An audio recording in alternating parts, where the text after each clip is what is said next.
que é, família, daqui fala o J Privado. Atenção, o J Privado. Paulo de Almeida atira-se contra o regime. O mesmo vem a público dizer que criaram uma cabala para me exonerar do cargo de comandante-geral da polícia do MPLA. Tribunal Constitucional distribui rebuçados. Tudo isso e muito mais você acompanha aqui agora no canal MSTV. A TV que chega até você, a TV que não bajula você, mano. E a família? Segundo escreve aqui o site, né? Lilo Pasta News. É isto mesmo. Paulo de Almeida, o ex-comandante-geral da polícia do MPLA, tá entendendo? Atira-se contra o regime, que ele próprio fazia parte. Hipocrisia. Hipocrisia. O mesmo veio a público, abre aspas, criaram uma cabala para me exonerar do cargo de comandante-geral da polícia do MPLA. Fecha aspas. Hoje ele tem coragem de me falar isso. Vocês não aprendem com o passado, vocês. Tá entendendo? O ex-comandante-geral da polícia do MPLA, Paulo de Almeida, que foi exonerado do cargo pelo presidente da República, João Manuel Gonçalves Lourenço, no mês de janeiro, foi o convidado desta terça-feira, dia 29 de março, no programa Café da Manhã da Rádio LAC, conduzida pelo jornalista José Rodrigues. Durante a entrevista, o comissário da polícia do MPLA contou várias histórias que marcaram a sua carreira na corporação. Questionado sobre a sua exoneração, Paulo de Almeida fez saber que foi vítima de uma possível cabala. Foi um pouco constrangedora a forma como saí do cargo, né, de comandante-geral da polícia. A minha exoneração tem rosto e tem nome. Não preciso citar nomes, mas a pessoa é conhecida, denunciou. Provavelmente vocês já sabem. Porque ele não se dá bem com o Laborinho. Tá entendendo? Ele e Laborinho não se dão bem. Há provas, há matérias a falar da situação. Não se dão bem. E provavelmente deve ser Laborinho mesmo. Tá entendendo? J Privado, quem te garante? É ele mesmo. Mas foda-se, eles se fodam. Tá entendendo? É basicamente isso. Chore. Chore. Pode cheirar lágrima de crocodilo. Se eu andar a matar as pessoas, seu cão de merda. Tá entendendo? Vocês todos merecem pra... É basicamente isso, tá? Tô calmo esses dias. Tô tentar apaziguar. Agora, o site, ainda ali no Pasta News, também traz aqui outra notícia dizendo que o Tribunal Constitucional oferece ou distribui rebuçados. Fonte Correio Angolense e o site que estamos a ver aqui é o site Lilo Pasta News. Vamos lá ouvir aqui a matéria completa. Ok, let's seguir. O Tribunal Constitucional anotou, finalmente, os congressos do MPLA, UNITA, Bloco Democrático e FMLA realizados em 2021.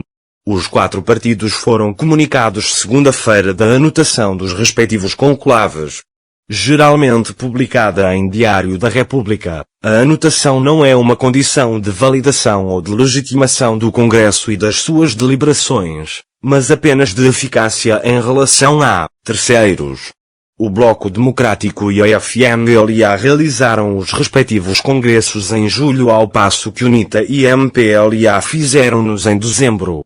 Sendo um mero acto administrativo, com boa vontade, a anotação de um congresso deveria ser feita num período máximo de 45 dias.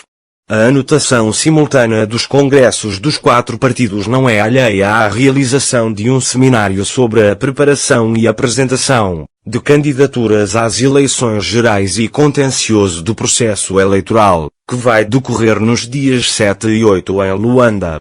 No dia 21, antes de anunciar aos interessados a anotação dos seus congressos, a presidente do Tribunal Constitucional, Laurinda Cardoso, surpreendeu a FMLA, Bloco Democrático, MPLA e UNITA com convites para participarem do referido seminário.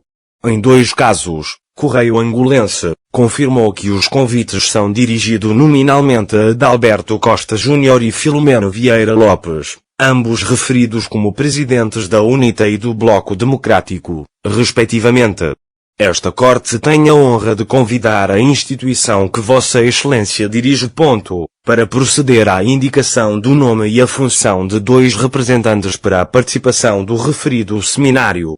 Nem a anotação dos congressos nem a referência a Adalberto Costa Júnior como presidente da UNITA significa que o Tribunal Constitucional dá por encerradas as pendências judiciais em torno dos congressos dos maninhos e dos camaradas, cuja realização foi contestada por militantes de ambos blocos partidários. 7 militantes da UNITA requereram ao Tribunal Constitucional a anulação do 13º Congresso Ordinário da UNITA sob a alegação de que a sua convocatória foi feita sob coação.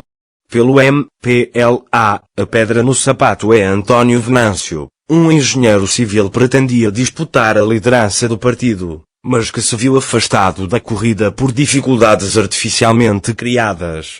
A anotação dos congressos do MPLA, UNITA e da FMLA, nomeadamente, é um mero acto administrativo que não sana, de modo algum, a contestação aos respectivos congressos.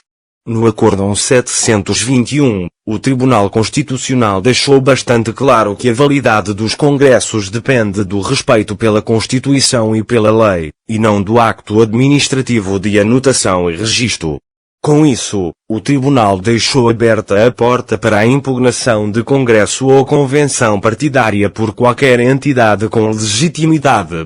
Mas a tardia anotação dos congressos, e, sobretudo, a falta de decisão sobre os pedidos de impugnação dos congressos do MPLA e da UNITA envolve o próprio Tribunal Constitucional na prática de um acto inconstitucional. Os atrasos do Tribunal Constitucional deveriam ser considerados como uma clara inconstitucionalidade, por contenderem com o princípio da democracia multipartidária.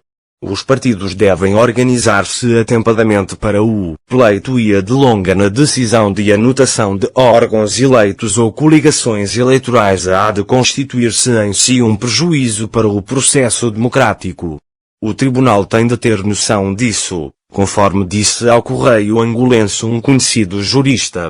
Segundo esse jurista, essa delonga seria perfeitamente legítima se a anotação, que não é um acto de grande complexidade que leve muito tempo, estivesse pendente enquanto não fosse decidido o processo da impugnação, de modo a evitar a prática de actos inúteis pela instituição, caso a anulação dos dois congressos viesse a acontecer.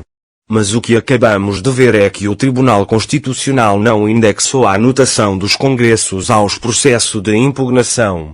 Claro que esse processo vai redundar em inquestionável prejuízo para os partidos.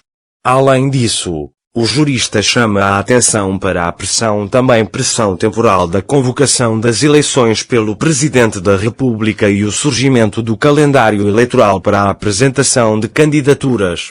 Para um outro jurista, que também falou na condição de não ser identificado, a morosidade do Tribunal Constitucional fere o preceito do artigo 73 da Constituição da República de Angola que consagra a necessidade de resposta aos requerimentos, petições, reclamações, denúncias e queixas apresentadas pelos cidadãos a quaisquer órgãos de soberania ou da administração pública dentro de um prazo razoável. De acordo com esse jurista, o passo de cagado com que o lida com os processos que envolvem partidos que, à partida, disputarão as eleições gerais também contraria normas da própria lei orgânica, do processo constitucional, mais concretamente, os artigos 18 e 34, número 7, que contemplam prazos máximos para decisão de 45 e 60 dias, respectivamente. Posso afirmar, sem receio de errar que, em homenagem ao princípio da unidade e harmonia da ordem jurídica angolana, o Tribunal Constitucional deveria proceder à anotação dos congressos ou convenções dos partidos políticos no prazo máximo de 60 dias, independente da existência de qualquer ato ou processo de impugnação dos mesmos eventos. Se tivesse respeitado esses prazos, teria tempo de atacar os processos de impugnação em condições que permitissem que aos interessados sobrasse igualmente tempo para se adaptarem às decisões que viessem a ser tomadas. Neste momento, não vejo como a UNITA, por exemplo, poderia reerguer-se de uma eventual anulação do seu congresso. Não teria nem tempo e suponho que nem dinheiro para fazer um novo congresso a tempo de participar das próximas eleições. Aliás, suspeita esse advogado, o fim último desses malabarismos temporais parece mesmo a exclusão de alguns partidos ou candidatos das próximas eleições. A anotação simultânea de congressos realizados em momentos muito distintos é, em muitos setores, comparada ao rebuçado que se dá às crianças. É claramente uma decisão que visou aliviar a pressão sobre o Tribunal Constitucional.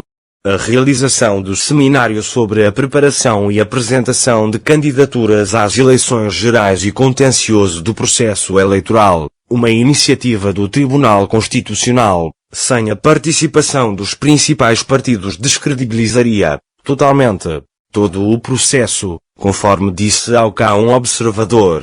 O convite à UNITA para participar do seminário promovido pelo Tribunal Constitucional deu-se poucos dias após a publicação, nas redes sociais, de um pretenso projeto de acórdão daquela corte, produzido pela juíza Maria de Fátima da Silva com o auxílio do jurista Juvenis Paulo, que anula o último congresso da UNITA. Correio Angulo. E a família, o vídeo de hoje foi esse. Se vocês curtiram, sabem o que fazer, se inscrevam no canal, ativem as notificações, partilhem o vídeo, comentem, porque estamos em notícia. Vocês não sabem, estão sabendo para nos entrar em notícia. A nossa campanha para aprender a família de Santos, para aprender a família de família de Lula continua. Os nossos contatos para parceria, divulgação e denúncia estão na descrição dos nossos vídeos. Criem as vossas opiniões, que é muito importante. É tomo dia, até o próximo vídeo. MSTV, a TV que chega a você, a TV que não baixa logo, semana.